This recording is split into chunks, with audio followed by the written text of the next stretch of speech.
Perfect. Welcome, everyone. Thank you for coming to our presentation. To kick us off, I'm going to start with the obligatory audience participation. So you'll see here this maturity spectrum shown on the screen. We are going to be using this as a reference graphic throughout our presentation today. So with no context and based on your own definition of semantics, where would you estimate that your organization falls on this spectrum? The first being semantic foundations, where we see 60% of organizations usually starting with their semantic search journey, 30% sitting at operational semantics, and 10% sitting at mature semantics. So I will give you all a moment to think, and then I'll ask for some hand raises. So how many of you think that your organization sits within that 60% in semantic foundations? All right. What about the 30% operational semantics? All right. Anyone in the last 10%? Mature semantics? Yeah, you think? All right, we're gonna test your knowledge later then. Perfect. So we will go ahead and get started. The title of our presentation is How to Enable Search with Semantics. I'm going to briefly introduce Urmi and myself, the organization that we're from, Enterprise Knowledge. And then we're going to briefly go over our approach to semantic search solutions, how we define semantic search, and what that really looks like using some examples. Then we're going to go over 3 case studies from work that we've done with organizations over the past few years, helping them build up the foundations for semantic search. And then we'll close out with a few brief pointers on how you all maybe could get started with semantic search, and then save time at the end for Q&A. Perfect. So starting with EK at a glance, my name is Madeleine Powell. I'm a knowledge management consultant here at EK. I sit very much on the business side of things. I'm joined here by my co-presenter, Urmi, who is a principal solution architect and consultant here at EK, who sits much more on the technical side of things. So if you have questions about specific technical components, please direct them to Urmi. Wonderful. So we are located in Arlington, Virginia, which is about 45 minutes from here. We are the largest dedicated knowledge management consultancy in the world. So this is really all we do. You can see here on the screen our areas of expertise. I'll call out our experience and kind of focus on semantics in recent years. So taxonomies, ontologies, graph, and of course AI. Really our passion is helping organizations build the foundations that they need to have that fully functioning semantic layer. And then finally here, you can see our map of all the different clients that we've worked with, several hundred at this point, across commercial spaces, federal spaces, nonprofit spaces, and you're going to get to hear stories from 3 of these today. So with that, I'm going to pass it to Urmi to go over our approach to semantic search solutions. Thanks, Madeleine. Hi, everyone. All right, so before we talk about our approach, we thought about starting with definitions and defining semantic search in the context of searches you're familiar with, namely keyword search and AI search, right? So on the x-axis here, you see the progression of technological complexity, right? Starting with keyword search, which is essentially just, you provide a search string. Whichever documents has evidence of that search string, you receive as a result, to moving on to personalized search, right, where we are leveraging the, user analytics, how the user has interacted with the search engine in the past to influence the search results he sees.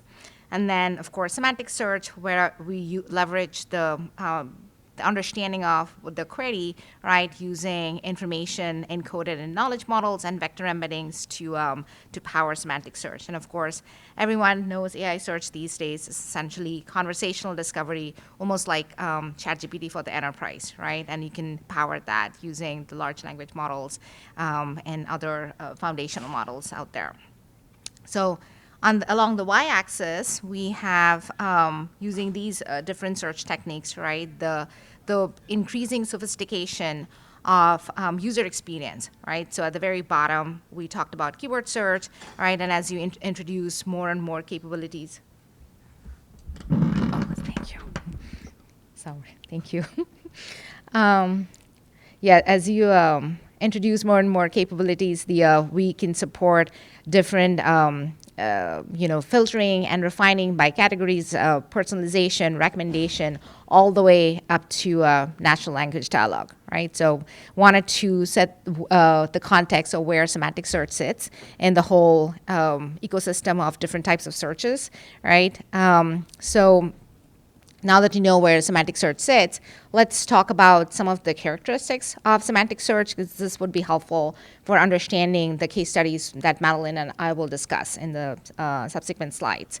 So we already talked about semantic search is very good at understanding user intent and the meaning of user queries, right? And it does that by leveraging NLP techniques, and it's really good at extracting the main concepts in the user search query, figuring out the relationships between those concepts, and it more often than not leverages an underlying knowledge model to do so, right? And you could imagine, courtesy of semantic search, what the user gets is a very streamlined user experience, and with that streamlined user experience, he gets to whatever he's looking for much faster. That in turn enables action, and a sort of cherry on top is this discovery, right? Because it can surface connected components, right? User often discovers things that he or may not be looking for, but and therefore the overall search experience is further elevated. So that's semantic search, right? And Madeleine showed you this picture before. And so we wanted to, before we go on to the case studies, wanted to sort of talk about the starting points for the different groups of customers we interact with for our semantic search solutions, right? Like most of you raised your hand for the bottom triangle, right? Because that's where most of our clients start their journey, semantic search journey as well. And that's characterized by, you have a few some reference data in the organization. They're not necessarily managed centrally, and you're not also managing those reference data sets using standards, right? Industry established standards. Moving on to the 30%, I don't think anyone raised the hand for 30%, but that's where you're leveraging sort of like a central taxonomy management system. You're employing standards, and you're also using the taxonomies you're managing in that taxonomy manager to tag your content across multiple systems, right? Content management systems. And the 10%, I think there was one hand, right? You're doing this at scale, right? Where you have not only have multiple taxonomies centrally managed, you also have a semantic data team to support the management of those taxonomies and ontologies, as well as the very strict governance process, right? To oversee the change management of these knowledge models. So that's, you see the icons here for the 3 case studies that Madeleine and I will present, and note that because we'll be kind of using that in each of the examples we walk through. And also want to just clarify that all the case studies, we've done a lot of semantic search implementation, but for this conference, we are focusing on all the semantic search implementations we have done with Semaphore, right? If Semaphore is not explicitly called out in the high-level architecture diagram, it is Semaphore. I was going to quickly ask, based on the definitions of the different maturity levels that Urmi laid out, were you all right about where you estimated your organization sits? I see head nods. What about you? You think so? Cool. Good point. Alrighty. So we're going to start with the middle third bucket, right? So this is an active engagement. We've been working with this organization for a little over 2 years, right? And so the starting point for this financial firm was that they had a strong enterprise reference data, but they were not. There is no central location to manage all of that reference data. So these reference data essentially, some were managed in Taxonomy Manager Semaphore, and some were managed in other RDMs like reference data managers, and they were using that, say, to manage cost centers, legal entities. Some of the reference data were coming from outside, say ISO codes for regions. But so it was like they had a lot of reference data, but they were all over the place, right? But because they had some managed in Semaphore and distributed from Semaphore, that's why they're kind of listed in the middle. So that's their starting point, right? And this is some background on that project, because semantic search was a part of the overall mission here. So as part of this project, we were engaged in this very long data modernization effort, right, to do an overhaul of their enterprise risk management system, right, where they were moving from a very application-centric view of the world to a more data-centric view of the world. So what I mean by that, and you may all know, right, like we are continuously doing data migrations because your application has to be sunsetted, but the data has to live on, right? So you're continuously moving data from your Oracle backend to Postgres to whatever, right? And so that's where this is very important, because to be data-centric and a semantic data model allows you to do that, right? So that's a bigger mission. But one of the specific objectives they did have was to increase the data quality, right, and provide consistent user experience. And what better way to do that other than to use taxonomy? So that's exactly what we did. So in this view, the main thing, the main takeaway, kind of reading this high-level architecture diagram right to left, right? So we had the taxonomy editor at the bottom of the page that were not only used as the authoring system for different taxonomies and control vocabularies that this organization were using, but were also use that to import all these other reference data from other systems. So you see a person, a taxonomist, interacting with the system, because we are right now we are doing manual export and import, and not necessarily have system integration, because once this data comes in, we enrich this information with guidance notes and alt labels, and also create associative relationship with other taxonomies within Semaphore. But the key here is that once all of these taxonomies are aggregated, right, they are exposed via this one consumption service, referred to here as the taxonomy lookup service, and that's how all the consuming systems uptake the taxonomies and apply it to tag their own content. And that not only simplifies change management, right, because that allows us to have a central change management system, but also standardizes all the metadata all these applications uses across the board. So this is kind of like the implementation approach that I briefly described in the previous slide, but it's really, the first step is to aggregate firm-wide reference data, whether it's born in Semaphore or imported into Semaphore, enrich them in Semaphore, connect with other models in Semaphore, and then expose all of that data for consumption through the central consumption service, so that it can be adopted across the enterprise and to tag their content in a standardized way. So as a result, what we saw by kind of moving to the central reference data management approach, right? Like I said, everything were tagged with the same metadata, which is why it was really easy to bring them together in a linked data view, right? And also we use this to power a central search service, right? Because everyone is using the same metadata, so all the shared service could be leveraged to dole out some of the search features, right? We're in production, and there's some stats around what we have done so far. We have 18 taxonomy analyzed, over 50 information sources, and this is a lower bound, not an upper bound. And we have 18 taxonomies developed, and right now we have reached 11 applications that are using this taxonomies to tag their content. So moving on to the next one. This is closer to where most of our clients start, just like most of you here, right?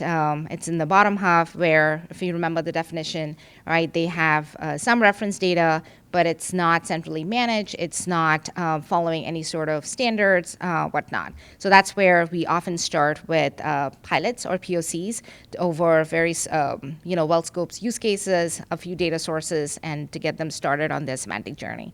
And that's exactly what we did for this pharmaceutical company, right? So again, some background on this engagement. Their overall goal was to create this kind of end-to-end view on their overall product development process, where they had to report to the FDA, right? And accept that a lot of the materials they use for creating a drug, as well as the intermediate materials, were created outside the organization. And by the time they would move inside the organization into late-stage research or manufacturing, the names, the metadata associated with these products have changed. And by the time the scientists they're creating the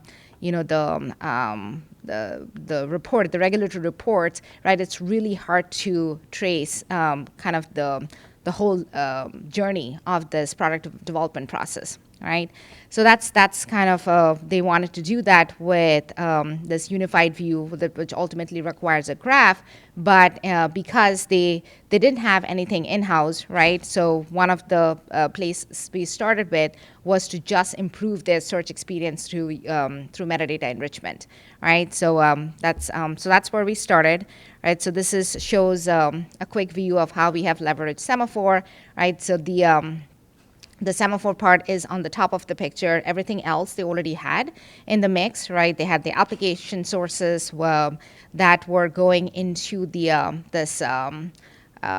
this lake house, right, where they would do a lot of enrichment of the content they have ingested into the data management layer, and then expose them for search. But because they were doing basic text extraction and not necessarily associating rich metadata to all these lab notebooks, right? By the time the scientists were accessing and looking for these notebooks via the search platform in order to create these regulatory reports, search was, needless to say, search was not that great, right? So what we did through using Semaphore, we defined all the different knowledge models that are relevant to their search experience, right, and publish them to both the rule base, right, so that they can be used as part in that lakehouse to not only enrich the content, but also can be because the same models are published on the search index, they can be leveraged from the search application to essentially have context for specific entities when the scientists are searching for one particular product material versus the other, right? So, like I said, this is a more typical process we employ for our semantic search engagements. You know, it's because they don't necessarily have any foundations. We start with very well-defined use cases, and in this case, the consumption was search. So we started with a search experience design, right? Like how would because that has to drive what models we develop, what taxonomies we build. We need to first define how would a scientist leverage these additional metadata fields in order to use the search, to engage with the search platform better, right? So once that is done, that's the first step, the search experience design. Then we go into use that information to go into the modeling, and then leverage that published models to do metadata extraction and enrichment of documents. And finally, once all these metadata is available in the lakehouse, in this case, their search engine, right, we can use it, leverage it from the consumer, and that's the last piece, the search integration. So this work is still in progress, right? So the outcomes are expected outcomes, but we do expect that the scientists will be able to get to the right lab notebooks faster, courtesy of the search with context. And then but also, because we are enriching all these lab notebooks with additional metadata, then the brief results view, when these additional metadata fields show up, right, what reagents, what solvents were part of these experiments, right, they would know exactly which lab notebook to double click on, right, from that brief results view. So just kind of stats again, like the last case study, we developed a total of 7 taxonomies so far for this MVP use case after analyzing 27 information sources. And you saw that we have one consumer thus far, which is the search application. And with that, I'll pass it back to Madeleine to talk about the last case study. Thank you, Urmi. So our third and final case study will be on our work with a scientific research laboratory. We've been working with this organization for about 2 years now, and really our primary focus is supporting them with their system migration from a legacy repository containing documents up to 70 years old to a more modern document management system. So again, like you saw earlier, when we started working with this organization, they sat squarely within that semantic foundations. So they had a few, unrefined taxonomies, reference data, but it wasn't managed in a centralized location, and it wasn't adhering to semantic web standards. This organization, though, actually had a really great starting point. They had already procured Semaphore as a taxonomy ontology management system when we came in. They had already stood up a small but mighty knowledge management team to lead this effort and partner with the EK team. And like I said, they had already kind of developed some existing, although unrefined taxonomies and models. And what they were really looking to do was get our help first integrating Semaphore with that new document management system, continuing to refine and build out those taxonomies, and also start to build out a more formal strategy for how they wanted to standardize their metadata and apply it to content. All right. So I already mentioned what the overall project objective was here, where Semaphore is serving to control and standardize the metadata. And really, they wanted to be able to add metadata automatically as old content is adjusted into the new DMS, but also enable and empower teams to continue to tag and classify documents after the migration was complete. You can also see here 3 more specific objectives. The first kind of focus of our work with them was to enhance APIs to support the integration of Semaphore with additional source systems. The second was to create an auto-classification structure and pipeline to tag and classify documents that were being submitted to that new document management system. And the third, which I will preface, this is really exciting work that we're beginning right now, but the intent is to take that standardized metadata and leverage it to create a knowledge graph, which is going to serve as the back end and power a custom front end resource, very similar to Google Scholar, that is going to display content and documents from the DMS in a much more intuitive user interface, which will in turn enable better search and discoverability of the experts and content within the organization. So the previous slide laid out the specific project objectives. These are really shown again here, but in more of a timeline format. So phase 1, 2, and 3 of our work with this organization.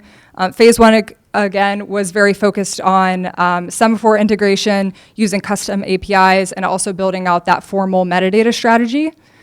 Phase 2 was building out those auto-classification pipelines so that metadata would be standardized, centralized, and ready to be applied to content when the new DMS rolled out. And finally, phase 3 here will be leveraging that centralized metadata and starting to build out a knowledge graph in preparation for the rollout of that custom front-end resource next year. And really at a high level, in my opinion, I think this demonstrates well the foundation or an example of how anyone at any organization could start to think about building a semantic search strategy. So starting with identifying and prioritizing the types of metadata, standardizing those, and then eventually being able to centralize and leverage those for more mature semantic capabilities. All right. So these are the steps for implementation, similar to what Urmi shared, using Semaphore as a central reference metadata management platform. So step one was to refine those existing taxonomies that I've mentioned twice at this point. Second was to build those APIs to integrate Semaphore with additional source systems. And I'll be sharing the integration architecture on the next slide, so we'll get a closer look at those APIs. Third here was to establish and build out rule nets and parameters for the classification service. And then fourth here was to build those classification pipelines that will be applying the metadata to unstructured content. And for those last two, I also have a diagram for the auto classification pipeline, which has some really cool elements, in my opinion, so I'll be sharing those in 2 slides. Perfect. So at its core, this is a pretty simple integration architecture.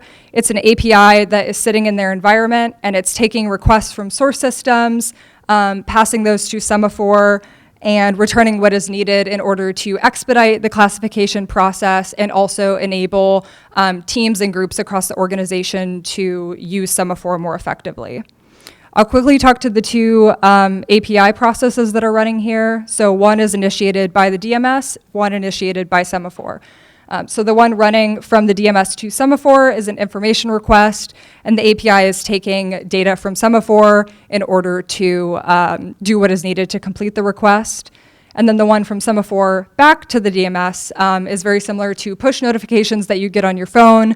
So Semaphore is indicating that a change has been made and an update needs to be instantiated in the content management system.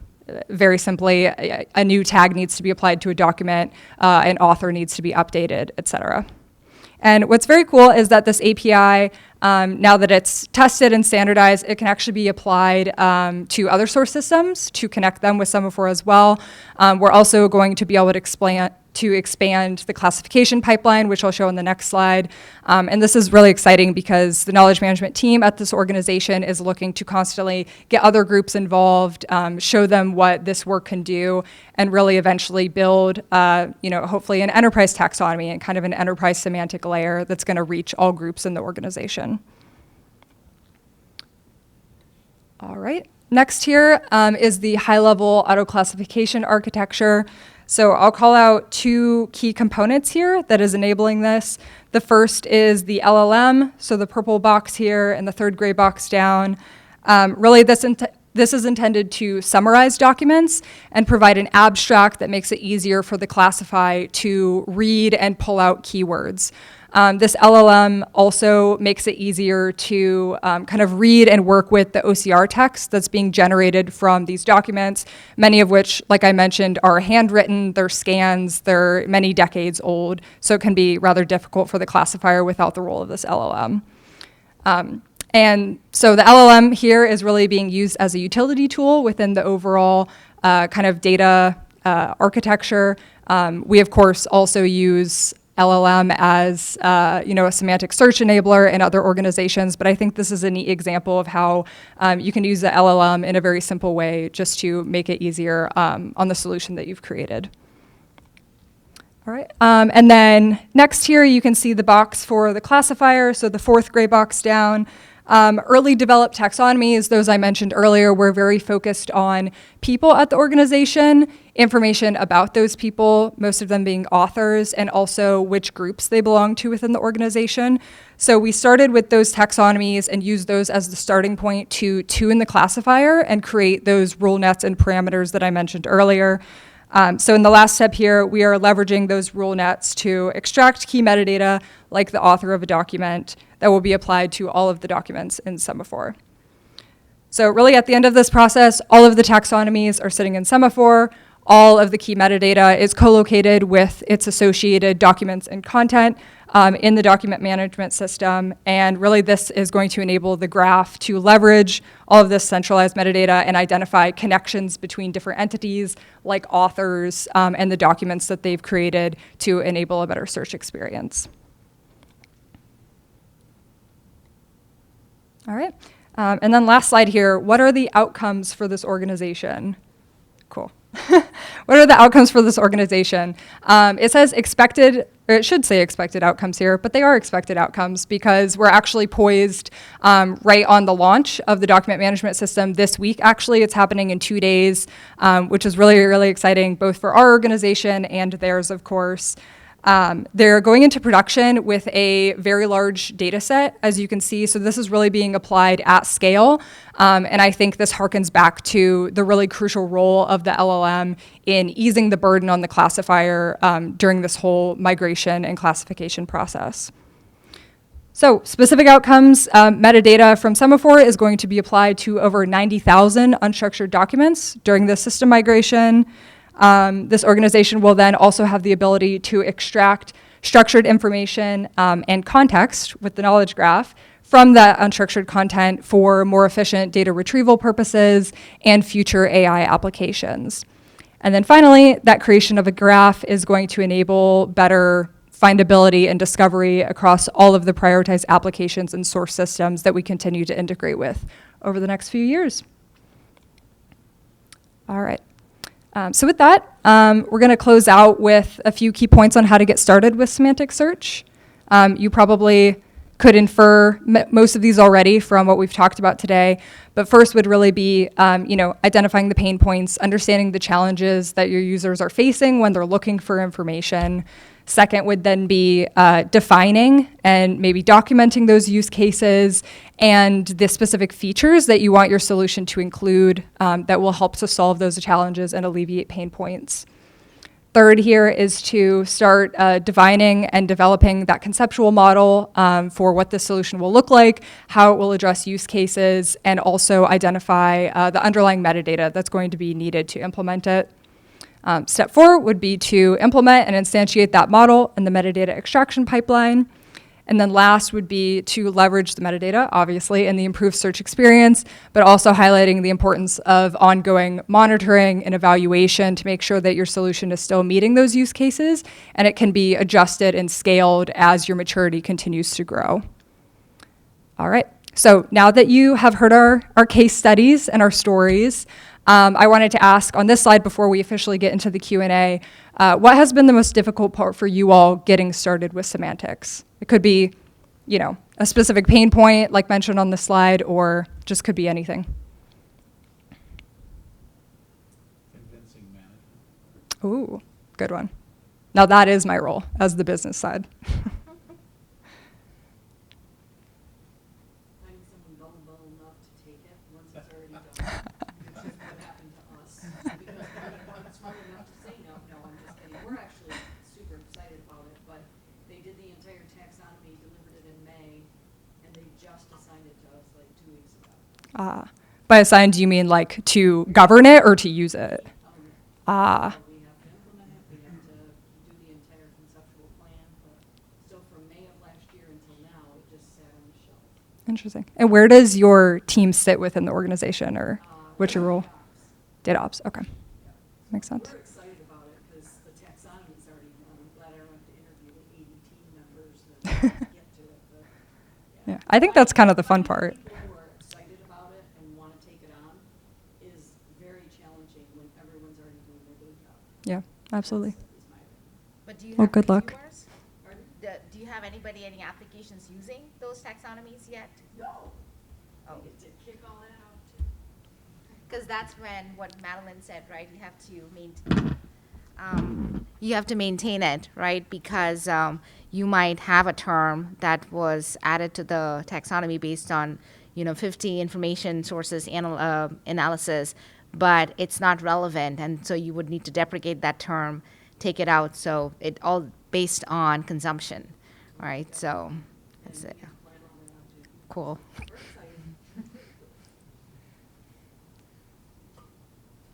Anyone else? Pain points? Joe, what's been our pain point? Kidding. I think it is sometimes selling people to make the investment. That's one of the hardest things. But you do a good job of it, obviously, in this where you've got 3 pretty large projects here doing this stuff. Thanks, Joe. That's our COO, if anyone cared. Well, and you also touched on it. People think it's one and done, and you now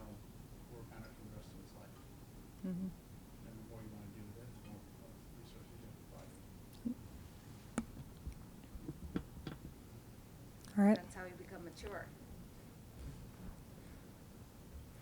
So with that, our presentation is over, and we'd love to open it up for Q&A from anyone. I got one. On my copy. So the first example on your workflow, you had somebody there called a taxonomy approver. What tools does that person have? How do they decide whether the taxonomy is good enough or not? So that's the approver. I think that's the. Yeah, go to the. Yeah, for the third case study or the first? First case study. Ah, okay. Go back. The picture. With the multiple. Yeah. that one right Ah, there. gotcha. The approver. How does Yeah. that person know, or people know, what's the process there? So that's a data approver, right? So what this picture is showing that I have an application, and that's using 3 terms from the taxonomy, and now a new version of the taxonomy is released, so that taxonomy consumer is synonymous with that application. The taxonomy change manager is approving the links between the application data and specific terms from a taxonomy model. So if say, in my new version of the taxonomy, I've deprecated a term, but this application cannot uptake that, right, then it'll reject. So they're reviewing the output and the data before the data is released. They're approving the links between the application data and taxonomy. Yeah, so we actually do sort of unofficial version release, and then once they approve that, at that point it moves to the sort of the official version. There's some staging environment where they're doing this. We're actually releasing tasks to simplify model management in Semaphore. What's your process takt time? How long does it take to get that, make the change, see the change, have the reviewer improve it, work those out? So there are different. We have in this case you saw, right. We have 18 taxonomies. They all have their different frequency of update, right? So there is one taxonomy, the business, kind of the organization taxonomy, that gets updated every month, right? And some that never gets updated, like region data, it never changes, right? So so it really varies. But the one that changes every month, that's processed within a month, except that we never hard delete anything. We do soft delete or deprecation, right? So you just, in the graph, it just shows that you're tied to a deprecated node. You no longer are tied to an active node, and that shows up in the quality reports. So what are your top 3 or 4 verticals where this is like an accepted best practice? Good question. Business units? Sorry, say that again? I was thinking of business units. Can you say that question another way? Yeah, so like, are you big in healthcare and life sciences or financial industries or? Oh, yes. I would say most of our taxonomy projects are in highly regulated space, such as finance and pharmaceutical.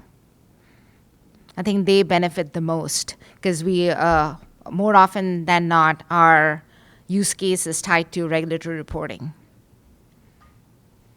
And I think there's something else to be said about the investment cost, both upfront and over time. So I've worked with a lot of nonprofits who are looking to mature in this space, but there's a lot more red tape than you would think when it comes to getting funding of this size, especially for the procurement, even of a taxonomy management tool or a team to kind of stand this up and manage it.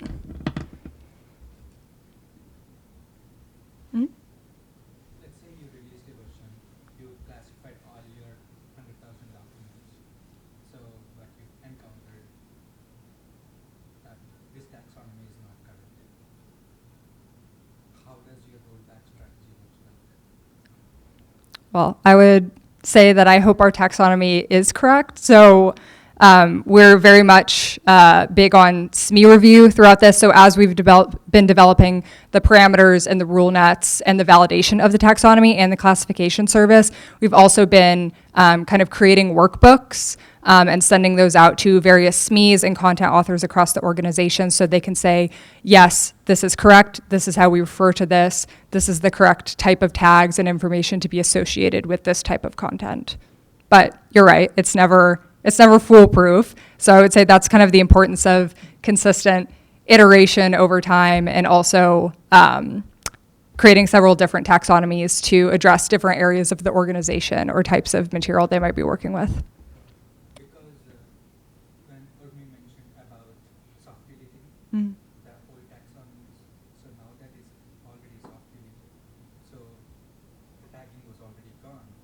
So just wanted to check how that can be mitigated, even if the business really messed up approving this. So it's soft deleted. It's moved to in semaphore implementation. It's moved to a separate concept scheme, right, which lists all the deprecated nodes. But in the graph view, right, you are still connected to a taxonomy node, except that it has an attribute that indicates that it's deprecated. So that's why I said it shows up in the quality reports, which can be sent out to all these application data providers to say, it's like, hey, you can't, we can't have this in the graph after such and such period. So we have SLAs around that. But there is nothing like such extent I can go roll back. So that's why we have that approval and rejection flow, right? You may choose to not uptake all the changes or stay back on the deprecated node because you have some business requirement on your side. It's showing up somewhere in you're using that in a business logic, right? You can take the new version, but so that's why we have this time limit, because you cannot be on the deprecated node indefinitely. So it sounds like you have a bunch of checks to make sure you're right, but if everything fails and you get there, you roll forward. You fix it and do another run. It sounds like what the plan is. You know where about. Yeah, follow on to that question. So you mentioned about changes happening to taxonomy on a periodic basis. Those changes, how does it reflect to the content? Do you reclassify those content for the changes? Yes, so that's the redacking application, right? The where is the picture? So the change manager, right? It's not necessarily shown all the little boxes in here. It has an impact analysis module, which has all the kind of the pairwise data that this application node is tied to this taxonomy node, and wherever there is a change, it can calculate like, okay, this is a metadata change, this is a reparenting change, right? This is a pref label change, and it brings all of these information to the approver so that the approver can say, it's like, okay, I don't care about metadata change, but pref label change is a breaking change for me, so I don't want to go forward with that. So once they approve or reject all those changes automatically gets applied within the application. And in terms of the technology, you mentioned the end application is a search application. So search is one of them. So this is, like I said, this is a kind of enterprise risk management system, right? So we have a library system that manages risk records. We have a risk assessment system, right? So there are multiple systems, and they are all powered by a central, kind of like a shared search service, right? So that's also part of the ecosystem. But the application, the change approver, right? This is specific to those business application and not tied to search. Yeah, I mean, my question was in the technology, in terms of what technology you're using for the search. I mean, have you considered MarkLogic for the search and the data storage? So we do use LucidWorks for the search in this organization.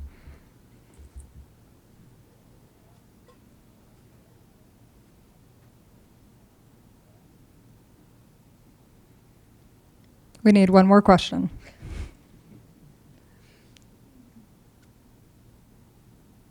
It could be, what's my favorite color? And I would say purple.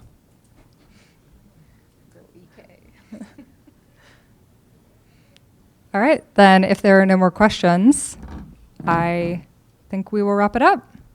Thank you all for being here. And if you have any questions, feel free to come up and talk to us. Enterprise Knowledge also has a booth right outside in the hall. So feel free to come talk to us there, hear more of our stories, see more of our services that we offer, we'd love to speak with you.